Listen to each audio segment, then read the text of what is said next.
Tapi ini saya rekam, jadi misalnya ada yang terlambat datang, nanti mungkin bisa ditonton rekamannya ya. Karena kan kalau live itu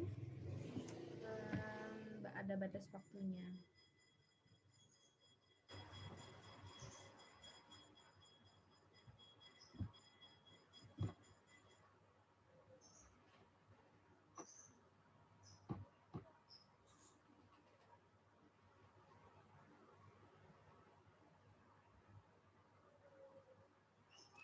Yang sudah bergabung bisa untuk meninggalkan nama dan nomor mahasiswa di kolom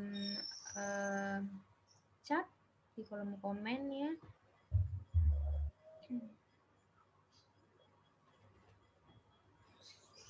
Jadi sebetulnya minggu lalu itu tuh saya tuh mau mengadakan live gitu ya. Cuman apa namanya, setengah jam sebelum perkuliahan dimulai, Zoom saya itu nggak bisa untuk merekam, kemudian nggak bisa untuk connect di AdLink, kemudian kalau pakai YouTube juga nggak bisa, Google Drive juga error, jadi saya bingung gitu pada kemarin itu pada mau live gitu. Kemudian saya tanya Pak Dadang ya, ini solusinya seperti apa? Harus Pak Dadangnya harus lihat kondisi laptop saya gitu. Nah ini udah alhamdulillah sudah kemarin sudah dibetulkan, ternyata ada beberapa yang tidak terkoneksi kan gitu seperti itu. Ini makanya saya bisa live.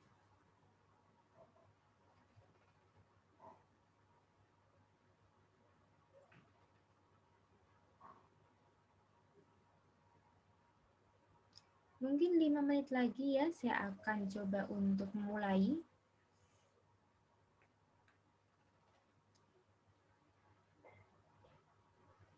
5 menit lagi, sambil yang baru datang bisa meninggalkan nama di kolom komen, di kolom chat. Nanti akan saya rekap sebagai nilai absensi pada hari ini.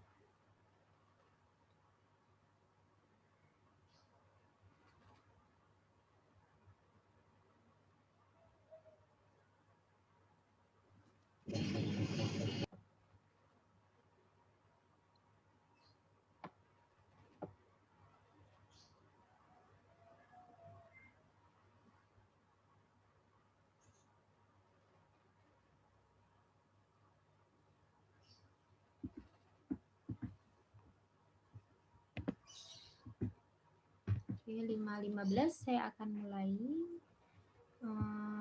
Mungkin bagi teman-teman yang belum bergabung bisa diinfokan ya melalui grup WA barangkali bahwa saya ada live, di mana kalau live itu absensinya saya ambil dari pada saat live, jadi nanti setelah live itu selesai tidak perlu untuk meninggalkan nama di kolom komentar setelah live ini selesai.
Oke, ini saya akan mulai aja. Jadi nanti kalau ada yang tertinggal atau terlambat masuk, bisa, ini kan ada rekamannya ya, ini saya rekam, jadi nanti akan saya share linknya gitu ya.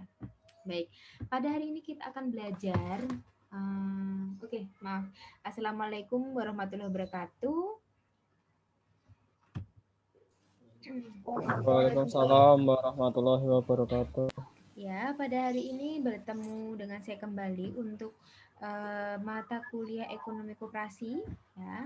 Dan pada hari ini kita akan belajar mengenai permodalan. Kalau dari kata modal itu kan, wah nih kayaknya itu penting lah pasti ya. Bukan hanya koperasi, usaha lain ya, usaha lain atau kita sendiri ya mau, misalnya mau malam mingguan butuh modal nggak kira-kira? Atau mau mungkin yang cowok-cowok mau melamar pacarnya butuh modal nggak ya? Gitu ya. Butuh ya, karena itu penting ya, berkaitan dengan kebutuhan. Gitu ya. Kita masuk slide berikutnya.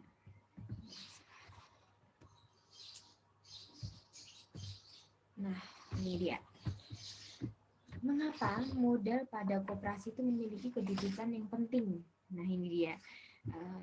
Koperasi itu kan sebetulnya sebagai sebuah bentuk badan usaha ya, tentunya dalam melakukan kegiatan usahanya kan tidak terlepas yang namanya permodalan, masalah permodalan. Mengapa modal itu dalam koperasi itu penting? Ya karena tanpa modal maka suatu organisasi atau koperasi atau perusahaan tidak bisa berjalan secara semestinya.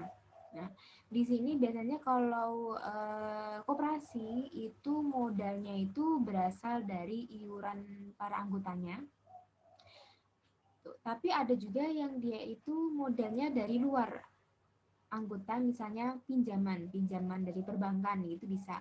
Dan sekarang ini juga ada lagi koperasi itu bisa menerbitkan yang namanya sertifikat obligasi. Sertifikat obligasi itu adalah sertifikat yang menerangkan mengenai surat hutang gitu. Nah, modal koperasi itu penting karena dengan adanya modal yang cukup pasti koperasi itu mampu untuk bersaing dengan usaha lain di luar koperasi itu. Nah, pada hari ini kita akan belajar membahas ya masalah permodalan koperasi baik dari aspek internal maupun pemanfaatan modal dari sumber-sumber lain, serta pemanfaatan modal tersebut sehingga koperasi itu dapat meningkatkan yang namanya efektivitas dan efisiensi yang tentunya akan berdampak pada kinerja si koperasi tersebut gitu ya. Dan berbicara tentang permodalan itu sudah diatur dalam undang-undang, jadi sudah berbadan hukum juga ya, dan sudah ada aturannya. Nah, di sini ada beberapa prinsip yang harus dipatuhi oleh koperasi dalam kaitannya permodalan. Nah, di sini pertama adalah pengendalian dan pengelolaan koperasi harus tetap berada di tangan anggota. Gitu ya. Kita tahu bahwa koperasi itu kan tujuannya adalah untuk mensejahterakan para anggotanya, gitu ya.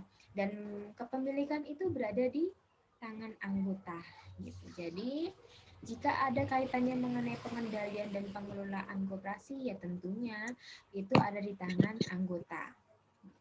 Dan di sini tidak perlu dikaitkan dengan jumlah modal yang ditanamkan oleh seseorang anggota. Yang penting di sini terkait dengan pengendalian dan pengelolaan berlaku satu anggota satu suara. Lalu yang kedua, modal itu harus dimanfaatkan untuk usaha-usaha yang bermanfaat dan untuk meningkatkan kesejahteraan anggota. Jadi kalau kita tahu bahwa koperasi itu istilahnya asasnya kan kekeluargaan. Ya. Sukses-sukses semua, sejahtera semua gitu. Itulah koperasi. Yang ketiga di sini ada balas jasa gitu ya. Jadi balas jasa terhadap modal diberikan secara terbatas. Maksudnya gimana ini kok terbatas gitu ya? Maksudnya itu gini, kan setiap anggota itu kan bisa memberikan modal kepada koperasi. Nah di situ tergantung dengan balas jasanya itu tergantung berdasarkan besarannya modal yang diberikan di awal gitu. Ya, selanjutnya ada koperasi memerlukan modal yang cukup untuk membiayai usaha secara efisien. Lalu yang terakhir di sini adalah usaha-usaha koperasi harus dapat membantu pembentukan modal baru. Nah, hal ini bisa dilakukan dengan menahan sebagian dari keuntungan atau sisa hasil usaha. Jadi kalau ada sisa hasil usaha itu tidak semuanya dibagikan kepada anggota, tapi ada yang ditahan. Nah, model yang ditahan ini bisa digunakan untuk membantu pembentukan modal baru, ya, atau kalau ada proyek-proyek yang bisa untuk mensejahterakan para anggota koperasi itu bisa dengan memanfaatkan modal ditahan atau laba ditahan tersebut dari sisa hasil usaha. Nah, ini adalah seperti yang saya katakan di awal bahwa mengenai permodalan itu sudah dicantumkan dalam undang-undang, tepatnya Undang-Undang Nomor 25 Tahun 92. Pasalnya dalam 41 di sini bahwa modal koperasi itu terdiri dari modal sendiri dan modal pinjaman. Kalau modal sendiri itu dibagi lagi ada simpanan pokok, simpanan wajib, dana cadangan, hibah dari anggota dan masyarakat. Sedangkan kalau modal pinjaman itu bisa dari anggota koperasi maupun dari pihak lain. Pihak lain itu misalnya ada bank atau lembaga keuangan lainnya atau menerbitkan obligasi atau surat utang, ya, atau sumber lainnya yang sah. Nah, ini kita akan bahas satu-satu dari simpanan pokok sampai dengan obligasi, ya. Nah, ini dia simpanan pokok. Simpanan pokok ini adalah sejumlah uang yang sama banyaknya yang wajib dibayarkan oleh para anggota koperasi pada saat dia masuk menjadi anggota. Nah, dan di sini simpanan pokok tidak dapat diambil kembali selama yang bersangkutan itu masih menjadi anggota. Gitu ya. Jadi kalau sudah masuk terus kemudian menggunakan simpanan pokoknya yang sudah dibayarkan itu tidak bisa, kecuali kalau orang sudah keluar dari koperasi tersebut baru bisa ambil simpanan pokoknya, gitu ya. Dan mengenai cara penyerahan atau penyerahan simpanan pokok ini sudah diatur dalam anggaran dasar atau anggaran koperasi. Apakah bisa dilakukan sekaligus atau dengan cara diansur. Sebentar ya.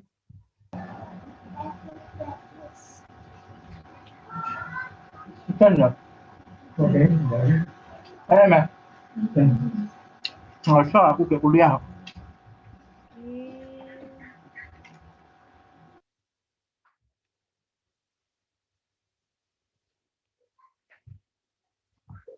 Oke, saya lanjutkan setelah simpanan pokok. Ada simpanan wajib. Simpanan wajib itu sama simpanan pokok hampir sama. Simpanan wajib itu bisa dicairkan pada saat dia sudah tidak menjadi anggota koperasi tersebut. Jadi simpanan pokok ada sejumlah simpanan tertentu yang wajib dibayar oleh para anggota kepada koperasi dalam waktu dan kesempatan tertentu. Dan simpanan wajib ini tidak sama ya tadi ya dengan simpanan pokok ya, tidak bisa diambil ya selama yang bersangkutan masih menjadi anggota. Kemudian ada cadangan, dana cadangan. Dana cadangan ini adalah sejumlah uang yang diperoleh dari penyisihan sisa hasil usaha atau SHU untuk memupuk modal sendiri dan untuk menutup kerugian koperasi bila diperlukan. Nah, ini dia. Jadi kalau misalnya pada saat koperasi itu dibubarkan atau misalnya koperasi itu sedang ada masalah gitu ya terkait dengan hutang barangkali atau kerugian-kerugian gitu atau biaya-biaya yang belum selesai itu bisa diambilkan dari modal yang ditahan. Modal atau laba yang ditahan itu biasa dari sisa hasil usaha yang tidak dibagikan kepada para anggota koperasi. Hibah, bukan gibah ya, tapi hibah. Hibah adalah suatu pemberian atau hadiah dari seseorang selama hidupnya, gitu ya. Jadi hibah itu misalnya seperti ini. Ada orang ya, sebelum dia meninggal, dia pernah istilahnya memberikan wasiat itu bahwa saya ini punya sejumlah uang atau bangunan barangkali ya kan, atau tanah gitu yang akan saya berikan kepada koperasi ini gitu ya. Nah, koperasi itu kan beranggapan bahwa itu adalah hadiah dari seseorang selama hidupnya gitu.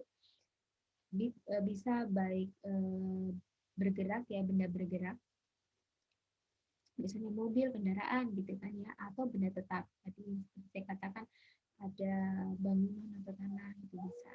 Itu namanya hibah. Kemudian ini modal pinjaman itu berasal dari ada anggota, ada koperasi. Nih, kalau misalnya anggota tadi adalah suatu pinjaman yang diperoleh dari anggota termasuk calon anggota yang memenuhi syarat. Kemudian ada koperasi lain atau anggotanya gitu ya. Di sini asalkan ada kerjasama yang atau perjanjian kerjasama itu bisa dengan koperasi lain.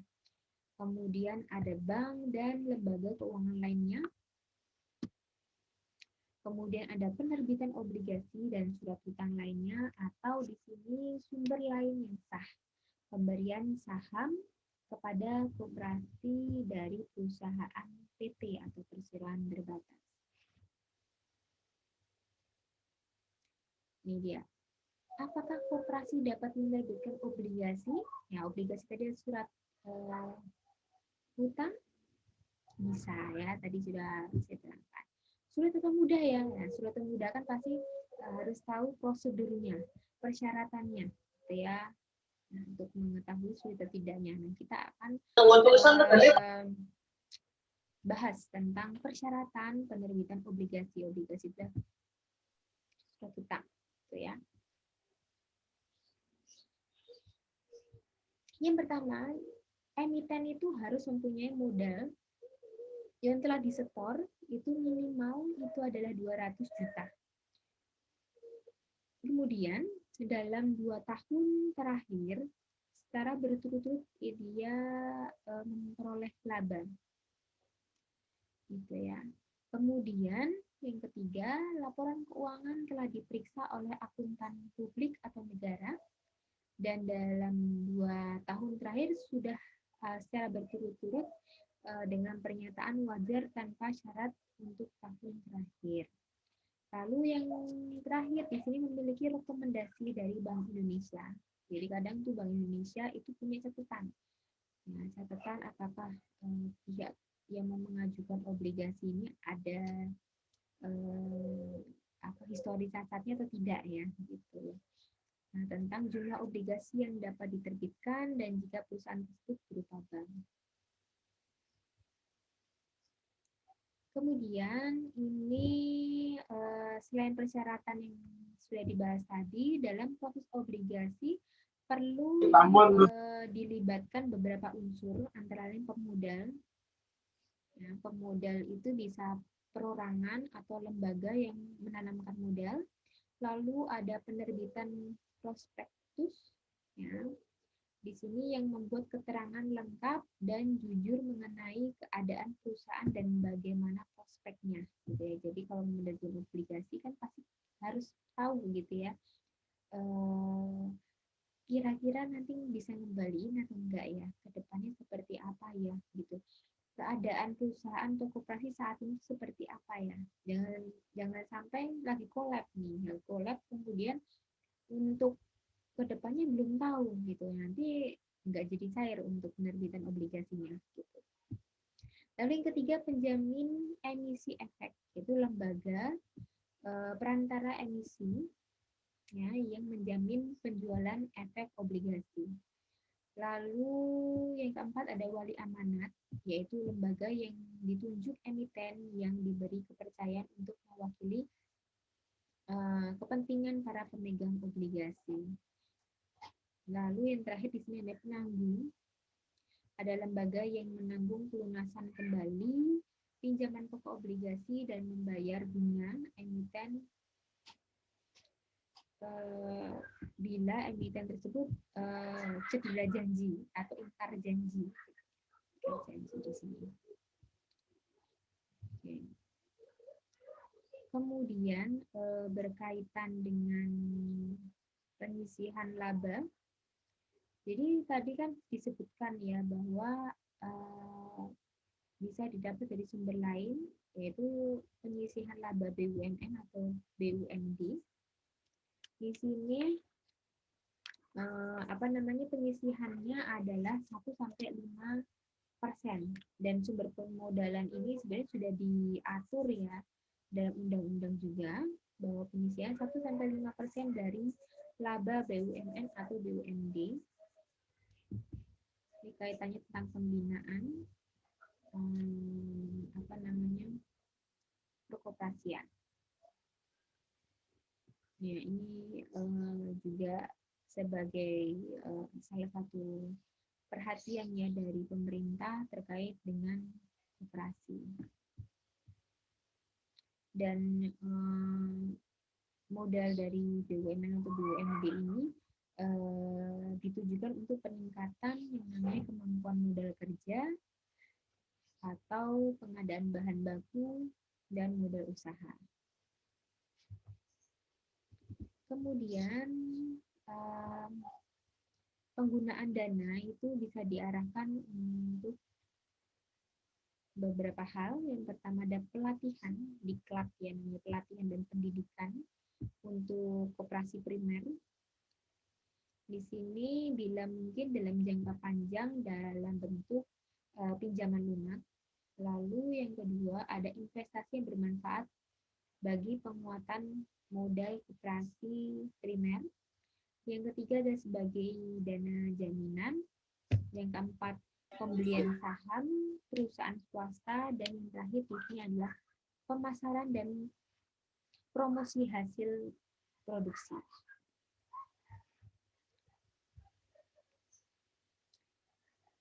Nah, ini ada perbedaan. Bedanya apa sih saham koperasi sama saham perseroan terbatas atau PT? Gitu. Ini kita akan bahas. Yang pertama di sini, kalau seseorang ingin menanamkan modal atau berinvestasi ya, orang kalau punya keputusan untuk berinvestasi tujuannya salah satunya adalah ingin mendapatkan keuntungan. Nah, pada PT atau badan lain yang bermotif mencari keuntungan, saham itu bisa menjadi suatu bentuk investasi. Cuman kalau PT atau perusahaan terbatas, pada saat dia itu merasa akan mengalami kerugian, biasanya pemegang saham itu udah siap-siap nih lari gitu ya, menghindar gitu, agar tidak tidak menanggung resiko yang terlalu besar. Gitu. Kalau dia cepat-cepat menghindar dari resiko, pastinya kan dia bisa menjual sahamnya itu ke tempat lain gitu, dan dia pasti masih mengharapkan yang namanya dividen sebesar-besarnya. Jadi pada saat investasi, kita tahu investasi itu kan istilahnya kalau orang mau investasi itu gambling. Gambling itu tuh artinya spekulasi. Jadi kita tuh kan nggak tahu ya kedepannya itu akan untung atau akan rugi, ya, seperti itu. Kalau rugi ya itu berarti resiko, gitu. Jadi setiap mau berinvestasi atau mengambil keputusan itu kan perlu kita lihat dulu datanya seperti apa, gitu kan, kedepannya bagaimana, baru kita mau melakukan investasi seperti itu. Sedangkan kan kalau koperasi ya kita tahu bahwa koperasi itu kan anggotanya atau tujuannya kan untuk mensejahterakan anggotanya yang tergolong ekonominya itu menengah ke bawah gitu ya. Bahkan ada yang bilang ekonominya yang lemah, ada petani, nelayan, kemudian buruh gitu kan. Kalau mereka-mereka itu disuruh untuk berinvestasi di mana ada spekulasi yang mereka juga takut akan resiko gitu ya. Jadi kan sulit gitu ya kalau saham itu di investasi saham diterapkan di koperasi gitu ya. Jadi di sini saham koperasi tidak bisa diperjualbelikan. Berbeda dengan yang namanya saham PT atau perseroan terbatas gitu. Yang kedua di sini koperasi membayar bunga yang terbatas pada modal saham. Lalu yang ketiga, saham koperasi lebih merupakan sumbangan atau pembayaran uang di muka yang akan dipergunakan untuk pembiayaan usaha koperasi. Kita masuk ke dana cadangan.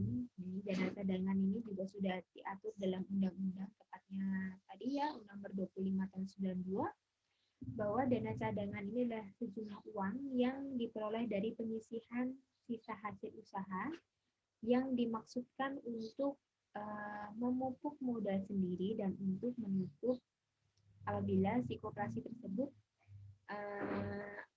terjadi kerugian atau masalah berkaitan dengan hutang barangkali. Nah, itu bisa diambil dari dana cadangan. Nah, jumlah bagian SHU yang akan disisihkan itu ditentukan pada saat atau ditentukan dalam anggaran dasar koperasi. Gitu. Berapa persennya gitu ya. Nah, itu sudah diatur, nanti akan diatur dalam atau tercantum dalam anggaran dasar koperasi. Berkaitan dengan dana cadangan. Dana cadangan itu terbagi menjadi dua, ya. Maksudnya fungsinya, ya, ada dua jenis cadangan. Yang pertama itu adalah valuation reserve dan capital reserve. Kalau valuation reserve ini cadangan untuk penyusutan, keusangan, dan pinjaman macet. Maksudnya penyusutan dan keusangan ini gini, misalnya saya beli mesin penggiling padi, misalnya seperti itu ya. Mesin ini biasanya itu dia bisa dipakai kira-kira sampai dengan 10 tahun ke depan gitu ya. Berarti di sini pada saat 10 tahun berjalan, pada saat mesin itu rusak atau harus diganti gitu ya, harus diganti, kita sudah bisa menggantinya gitu. Intinya itu kita sudah ada cadangan uang untuk menggantinya gitu. Jadi kalau misalnya dalam usaha ya, misalnya kita misalnya usaha frozen food gitu ya, kita harus menghitung penyusutan itu ya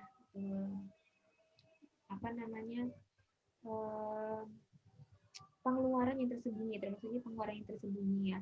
Jadi mesin itu tuh usianya sampai berapa tahun ya gitu ya. Jadi kita sudah ada dana cadangan yang bisa digunakan pada saat mesin itu sudah dianggap usang. Misalnya masa aktifnya si mesin itu 10 tahun. Berarti kita sudah ada cadangan untuk mengganti setelah 10 tahun tersebut. Oke, sambil mengingatkan yang baru datang, jangan khawatir, ini saya rekam, jadi nanti bisa saya share. Lalu yang baru datang juga bisa meninggalkan nama dan NPM. Oke, saya lanjutkan. Kemudian ada capital reserve, itu adalah cadangan juga, termasuk dalam cadangan yang dipupuk itu ada dua macam. Pertama adalah menahan net margin dari usaha, baik atas dasar yang dialokasikan maupun yang tidak dialokasikan. Yang kedua adalah penahanan modal. Kemudian dana cadangan ini digunakan ya untuk memenuhi kewajiban tertentu. Salah satunya di sini ada yang namanya membayar hipotek. Hipotek itu apa? Hipotek itu semacam instrumen utang berupa kredit jangka panjang yang dilakukan dengan memberikan hak tanggungan properti dari peminjam kepada pemberi pinjaman sebagai jaminan terhadap kewajibannya. Jadi kalau mau meminjam itu kan biasanya ada ini ya jaminannya gitu ya. Biasanya jaminannya itu bersifatnya properti, itu namanya hipotek. Lalu ada meningkatkan jumlah modal operasi atau memperbaiki rasio current asset dengan current liability, itu berhubungan dengan ini aset dengan hutangnya. Lalu yang ketiga sebagai jaminan bagi kemungkinan kerugian di masa datang. Nah ini tadi ya yang sudah dibahas bahwa kalau kita kan nggak tahu ya ke depannya itu nanti kalau ada krisis atau semacam kayak gini nih pandemi ya kan kita kan nggak tahu ya yang musibah yang datang. Nah hal-hal yang istilahnya bisa merugikan gitu tuh sudah bisa di backup dengan dana cadangan dari koperasi tersebut. Lalu yang keempat perluasan usaha pada saat si koperasi ini ingin memperluas bidang usahanya, memperluas bidang usaha para anggotanya ya bisa dengan menggunakan dana cadangan tersebut. Oke. Oke, di sini waktunya tinggal 5 menit. Saya akan coba untuk merekap ya. Merekap untuk takutnya nanti kalau udah ketutup ini sebentar. Oh ini masih satu lagi. Ini adalah masalah dan solusi. Jadi masalah yang terjadi di koperasi ini antara lain kelemahan dalam pembentukan modal sendiri ya namanya juga anggotanya kan kebanyakan adalah ekonomi lemah ya menengah ke bawah di mana dia masalah yang sering dihadapi itu adalah modal gitu. Mau berkembang usahanya tapi terhambat modal biasanya kan seperti itu. Nah di sini ada beberapa cara mengatasinya. Pertama dengan cara meningkatkan perkembangan usaha koperasi dan meningkatkan SHU sebesar mungkin.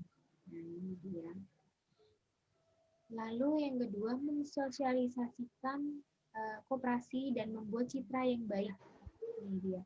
Kalau citranya baik si koperasi tersebut orang kan jadi tertarik ini bergabung di koperasi tersebut. Ya.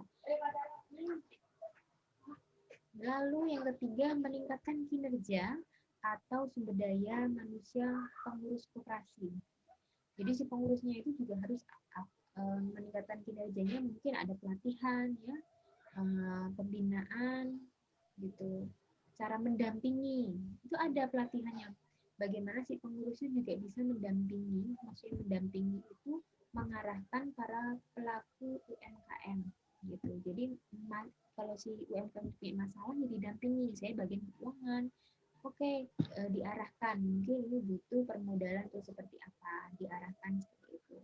Atau mungkin dalam pemasaran diarahkan pemasaran apa yang terbaik sesuai dengan bidang usahanya.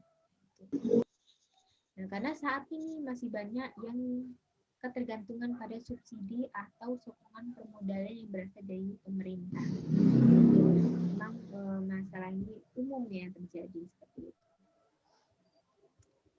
Oke, saya stop share, takutnya nanti ketutup. Oke, dari itu sampai dengan Novan Kurniawan. Klik dulu.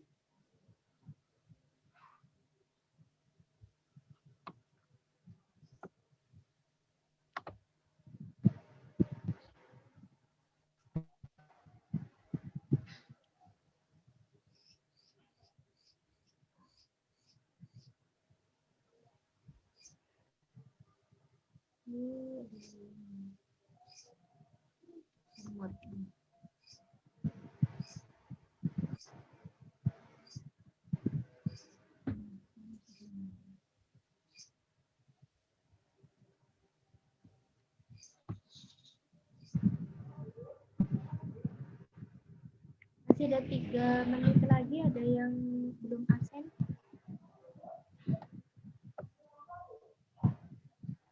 Hari ini saya tidak membagikan tugas.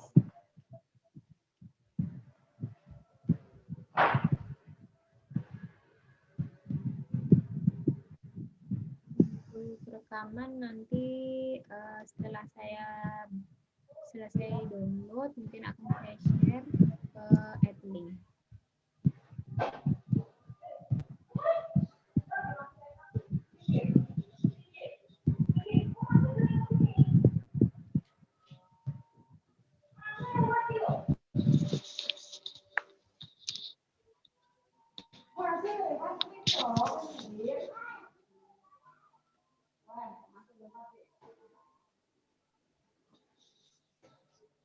Di sini ada yang anggota koperasi barangkali?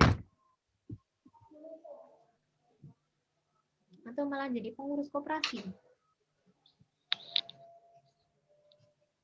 Kalau ada yang jadi anggota atau pengurus kan bisa share, sharing Saya Bu, gitu ya. jadi anggota koperasi Bu. Oh, oke. Di mana Mas? Di Semarang. Di koperasi ya di Semarang Bu. Di koperasi Sudah berapa daerah lama? Gunung Pati. Dari tahun 2012. Wah, lama sekali. Kenapa bisa betah Mas di Bu, koperasi ini mau nanya. Oke. Mau nanya Bu, kalau itu apa namanya simpanan pokok sama wajib tuh seumpama orangnya tersebut itu meninggal, apakah itu bisa dilanjutkan ahli warisnya atau enggak itu? Bisa dong. Bisa ya? Iya, bisa. Nggak mungkin tiba-tiba karena meninggal nggak bisa diambil atau dicairkan. Itu semuanya sudah apa ya namanya? Otomatis kan kalau meninggal kan berarti yang bersangkutan sudah tidak menjadi anggota ya. Itu jadi bisa kalau mau dicairkan. Oke, 1 menit lagi. Ada yang mau bertanya lagi? Oh, tadi kenapa Mas? Aku izin bertanya. Tadi yang bertanya tolong ini ya, nanti di kolom komentar tadi, kolom komentar setelah live ini berakhir ya, tolong di namanya dan nomor NPM, lupa tadi. Oke, monggo. Eko Budianto Bu. Oh iya. Oh ya, Bu. Mungkin saya ingin bertanya terkait dengan skema pembayaran bunga, Bu. Itu skemanya bagaimana ya, Bu? Apakah setelah SAU atau bagaimana ya? Gimana? Ingin bertanya terkait dengan skema pembayaran bunganya, Bu. Itu skemanya bagaimana ya, Bu? Bunga bank maksudnya atau gimana nih Mas? Skema pembayaran bunga untuk pemegang saham. Skema